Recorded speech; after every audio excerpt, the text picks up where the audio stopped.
പണം കിട്ടിയപ്പോ പാവങ്ങളെ ഒന്നും കണ്ടാൽ തിരിച്ചറിയില്ല. കുടുംബക്കാരനെ വേണ്ട, ആരും വേണ്ട. ഇത്തിരി അധികാരം കിട്ടിക്കഴിഞ്ഞപ്പോ പിന്നെ പോയി.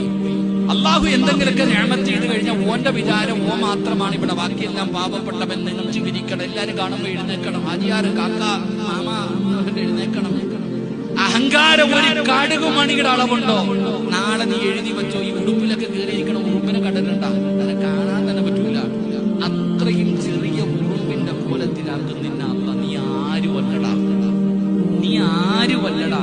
നാണം കെടുത്തിയിട്ട് നാളെ കൊണ്ടുവരും. അള്ളാഹു കാക്കുമാറാകട്ടെ, അള്ളാഹു കാക്കുമാറാകട്ടെ. ഒരൽപ്പം പോലും അഹങ്കാരം അള്ളാഹുവിന് ഞങ്ങളുടെ ഹൃദയത്തിൽ നൽകല്ലേ പടച്ചോനെ. അള്ളാഹു നമ്മളെ കാത്തിരക്ഷിക്കുമാറാകട്ടെ.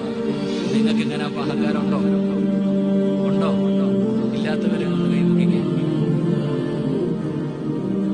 ഒരു കള്ളം പറഞ്ഞു, അള്ളാഹു പുറത്തേരുമാറാകട്ടെ. ഒരു കള്ളം പറഞ്ഞു, അള്ളാഹു പുറത്തേരുമാറാകട്ടെ. ഇതിപ്പോ ഇല്ലേ? ഉണ്ടെന്നുള്ളതിന് അടയാളം തന്നെയല്ലേ ഇത്രയും പേരുടെ മുന്നിൽ കൈവെക്കാന്നുള്ളത്. ഇബ്ലീസ് പല കോലത്തിൽ